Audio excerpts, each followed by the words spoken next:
Hi guys! So, you've booked your ticket to Bali, you've seen the Instagram shots, the TikToks, and you're picturing yourselves sipping on coconuts on the beach. But before you even step on the plane, there are a few things that you really need to know. Some are obvious, but surprisingly easy to forget, and others will save you money, stress, and a whole lot of headaches. Let's make sure your trip to Bali is as fun and as stress-free as it should be.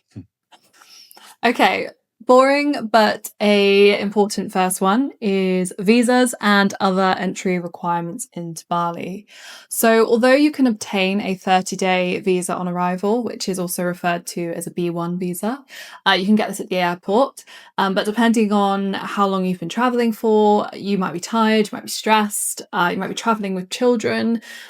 So we personally found it easier and more convenient to apply for this online. So when you apply for it online, you can either apply for the B1, the 30-day visa, or you can actually apply for the C1 visa, which is 60 days long. And you can apply for this up to 14 days prior to your flight. So the other entry requirements you need to be mindful of is number one, the tourist tax. Now that costs 150,000 Indonesian rupiahs. The electronic customs declaration, which can be completed no earlier than 72 hours before your arrival. This, however, is completely free. The health pass, also free. That is on a website which looks a bit sketchy, but we'll put all of the links to the official places you need to go in the description below. So yeah, just be mindful because some of the websites are a little bit ropey. They don't always work. So allow yourself some time. Probably do it on a laptop opposed to your phone because it might work a little bit easier. And you also need to have evidence of your onward or return journey. Now, it's not something they necessarily check at the airport. However, if you do get pulled up on it, then they will have a look and make sure that you have a onward journey out of the country. Sounds simple, but here's the thing. If you haven't done these things before you land, you'll be herded into a line that can take over an hour to work your way through immigration. So be sure to use the official websites in the links below and just be prepared for when you land. You don't have to hang around because it's the worst way to start your trip. So, because we had done all of this beforehand, we landed and we got through the checkpoints and passport control, security. And before we know it, we were on our way to go and collect our bags and find our drivers. And this can just be a really convenient, easy way to reduce the burden of traveling, which can be quite a stressful experience. Especially after like it was 13 hours to Singapore and then another 4 hours to get to Bali. So, yeah, exactly. Yeah. It can be tiring.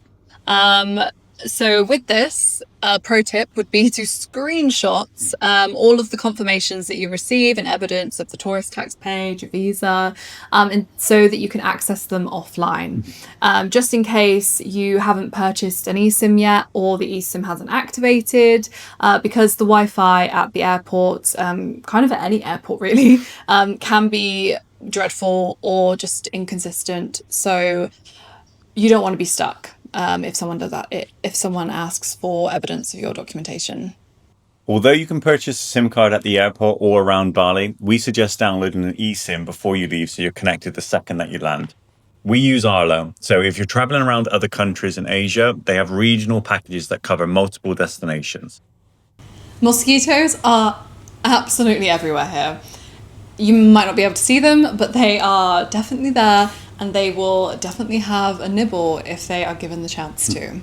So don't think that, oh, I'm staying in a nice hotel, I'll be fine, it's okay. Mosquitoes do not care about how many stars your accommodation has.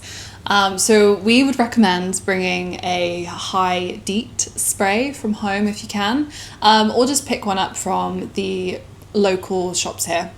We have found that the DEET content in the local brands are not as high as the ones that you can pick up back home. But honestly, the local brands work so well.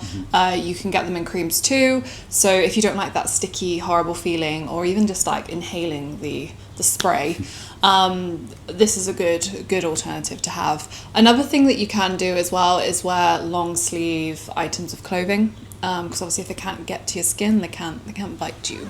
If your hotel is in a more remote area next to stagnant water or it has higher vegetation like rice fields, it may be worth checking if your hotel has mosquito nets. If not, maybe invest in a travel one. You can probably pick one up on Amazon for quite cheap before you come here. We haven't actually seen any mosquito nets for sale here though, so bear that one in mind. We haven't found a need for a mosquito net, but we have always stayed in rooms with air conditioning. Apparently mosquitoes don't like cold air. We have also used a plug-in mosquito repellent. It just gives us a peace of mind, and the majority of the time we've been absolutely fine. Yeah, it's only been on a dark evening by the rice fields where we've been having some food that, mainly me, I've been bit a couple of times, but it's laziness of me not putting the spray on, so now we're doing it before we head out, and especially at nighttime. No issues.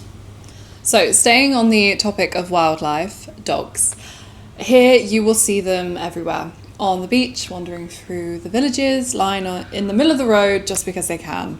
Most of them have collars that we've seen anyway, indicating that they probably have an owner, but they are allowed to roam free here. You don't often see somebody taking their dog for a walk. The dogs take themselves for walks. And if you spot a dog with a red ribbon around its neck, that usually indicates that they are stray dogs, but they have been vaccinated through the government's kind of vaccination program. They, as dogs are, man's best friends, they are often very friendly, they want to approach you, they want cuddles, all the same similar things that dogs want.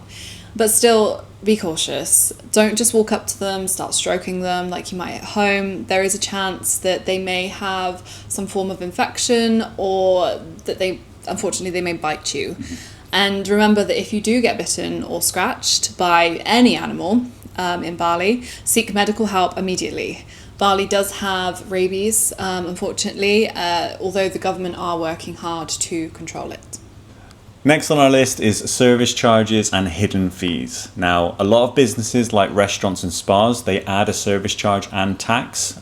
Sometimes there's a small foreigner fee. This can also be applicable to things like grab rides, but it's usually not a lot.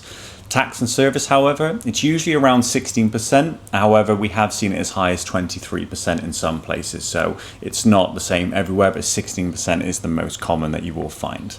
Now, if you check the menus at the bottom, it usually will state if the prices is inclusive or if it's not, and that gives you a better understanding of what the price is going to be at the end. Now, some places also have a minimum card spend, or they'll charge a couple of extra % for using one. So you may end up paying a little bit more without realizing, because they don't usually tell you that until the very, very end when you're paying. So always check the bill and keep some cash handy for those little purchases, because those little extra charges can add up quite a lot as you stay in and around Bali. So in most of the big touristy areas, cards are usually accepted, but once you head to the smaller towns or even markets, you'll find that cash is still king. Speaking of, haggling is usually an expected practice when you do go to markets, possibly smaller independent shops that don't offer fixed pricing. There are plenty of ATMs dotted around, but just avoid the slightly sketchy looking ones that are just on the street. We use our Monzo cards to withdraw with no fees, decent exchange rate, instead of trying to deal with the money exchange booths, which also have a reputation for occasionally, being a bit scammy. Mm-hmm. And yes, Bali money has a lot of zeros at the end. So you will feel like a millionaire or that you're playing a game of Monopoly. But you should realise that 1 million rupiah is about £50. This is a concept that I am still trying to wrap my head around. So yeah, just bear that one in mind. Another one, and possibly my least favorite, is Bali Belly, aka traveler's diarrhea, and it's real, it's no joke. So yeah, it's as unpleasant as it sounds. It's basically food or water contamination, food poisoning in a lot of cases, and it can take you out of action for days, or in my case, like nearly 2 weeks.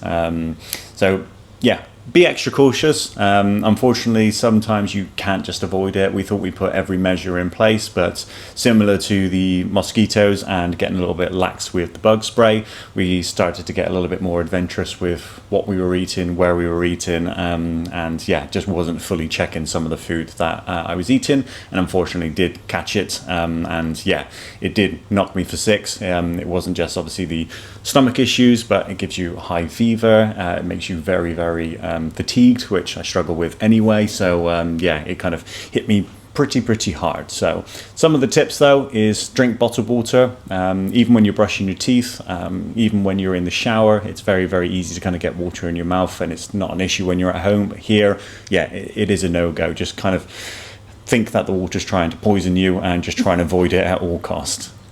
Ice is generally fine. Yeah, they've done a lot of work to give filtered ice conveniently to all of the restaurants and places. So the tip is, if there's a hole going through the ice, then that means it's come from filtered water. So yeah, if you get your drink, get the ice on the side, and as long as it's got a hole through the middle of it, then that has come from filtered water. So carry hand sanitizer, again, very readily available in all the shops around Bali. So yeah, keep yourself topped up on that, especially when you're buying your mozzie spray. Just grab some hand sanitizer as well, and just make sure you use it every time you eat, especially after handling money, because again, it's yeah, it's quite dirty.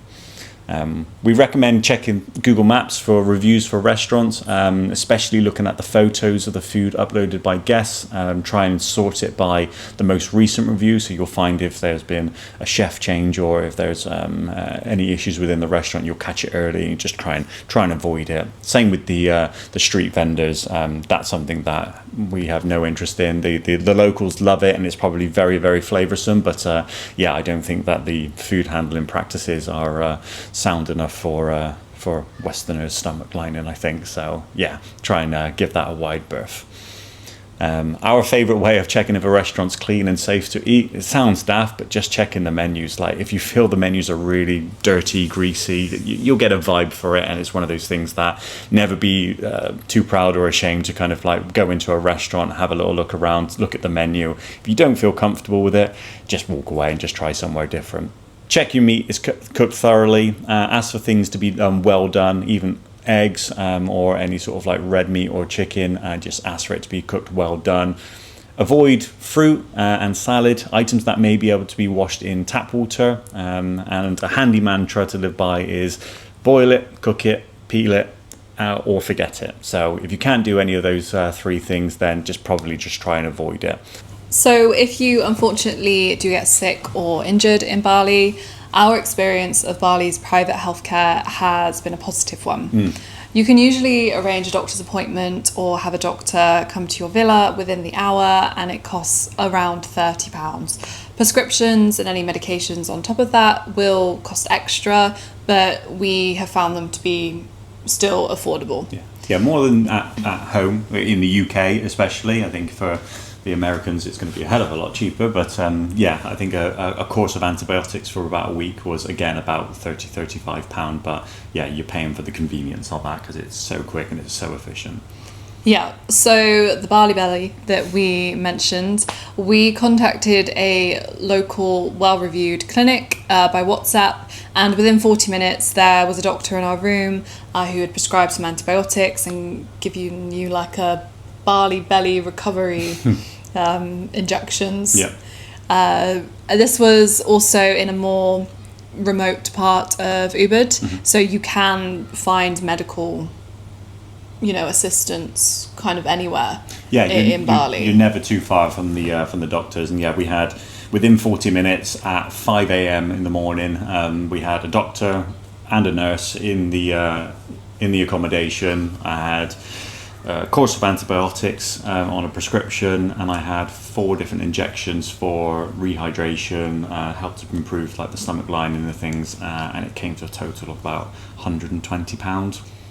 So from what we've seen, you are outside of, you know, the common cold, flu, Bali Belly, you're most likely to injure yourself walking along the questionable paths or lack of paths that are here, crossing the roads without paying attention, or if you rent a scooter and you don't have experience on a scooter, or if you've never ridden one in Bali and high traffic areas.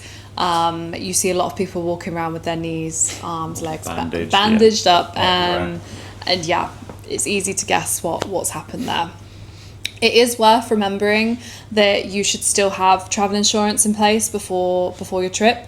Should you require more expensive medical care, or even if you just want to claim back some of the smaller things, you know, like the Bali Belly treatment. I've had tonsillitis, but yeah, just make sure you've got that in place because the bill can add up quite quickly. Yeah.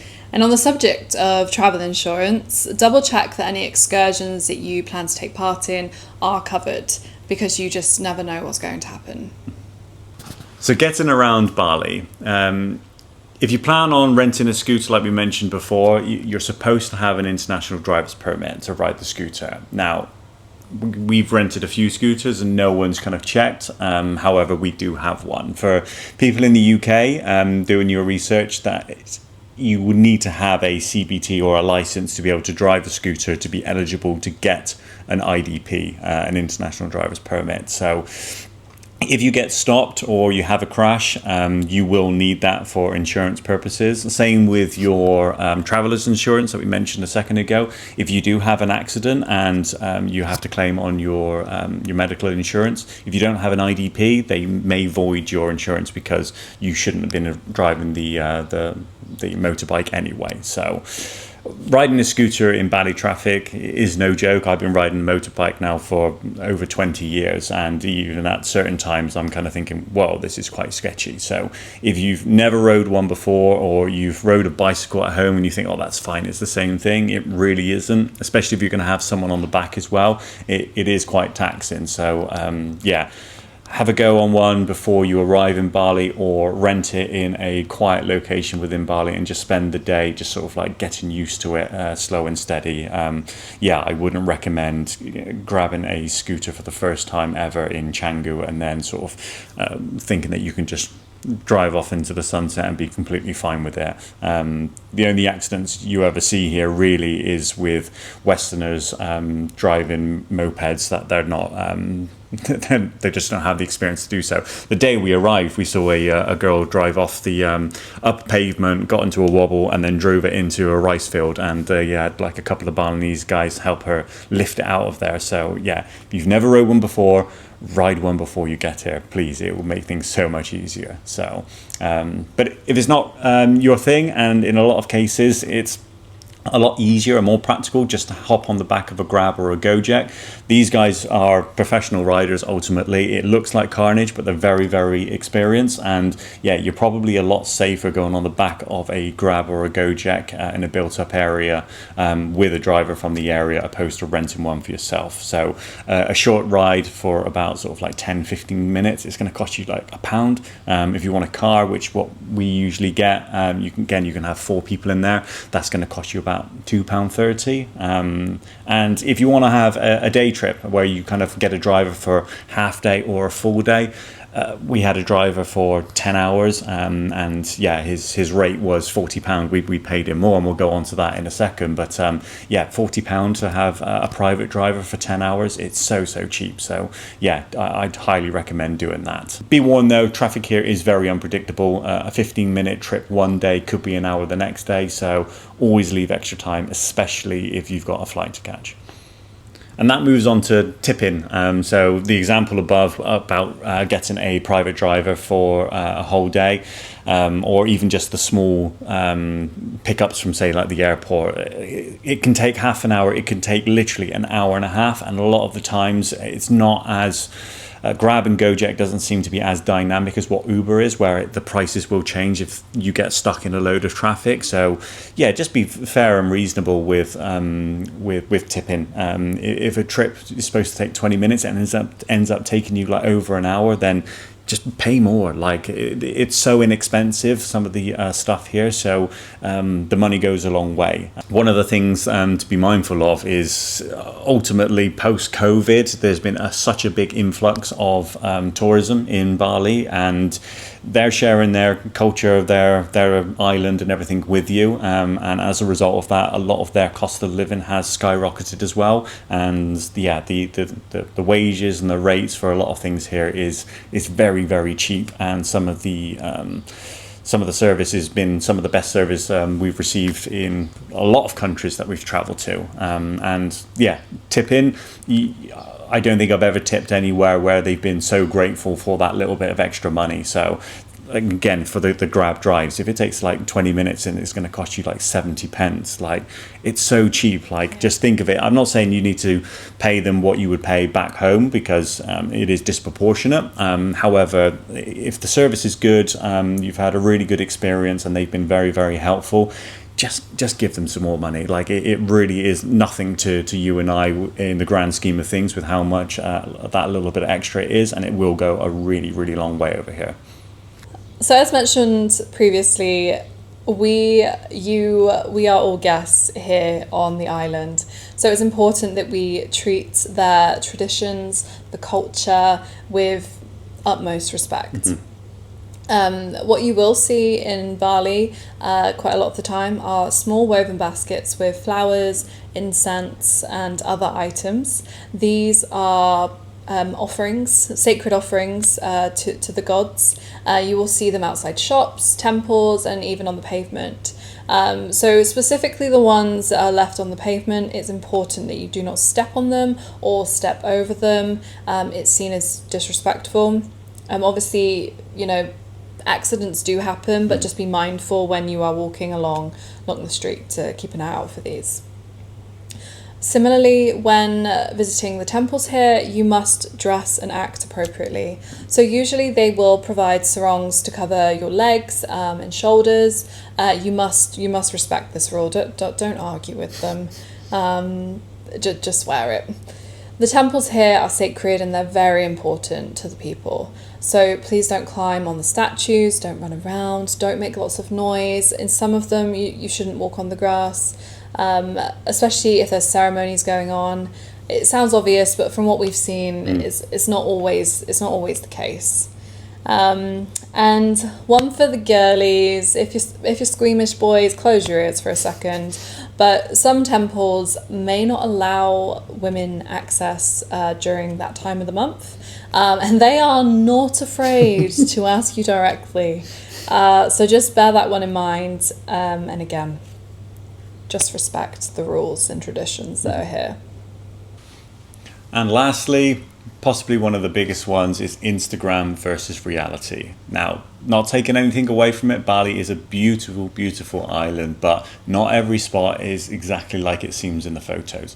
Many famous attractions are very, very crowded. So we visited Lempuyang Temple Gates and you've seen so many photos of it and it does look really, really idyllic. However, as soon as you get there, the first person you speak to at the ticket booth, they tell you need to expect a 3 to 4 hour queue just to have your photo done in front of the gate. And again, you have to pay to have your photo in front of the gate as well. So yeah, something we weren't prepared to do, but there was so many people there that were just hanging around for up to 4 hours just to have their photo taken in front of this gate. So we skipped the line, we just stood slightly off center. We used my big old body to cover the people that were actually stood in the gate. And then we used Google's magic eraser to remove some of the people in the background.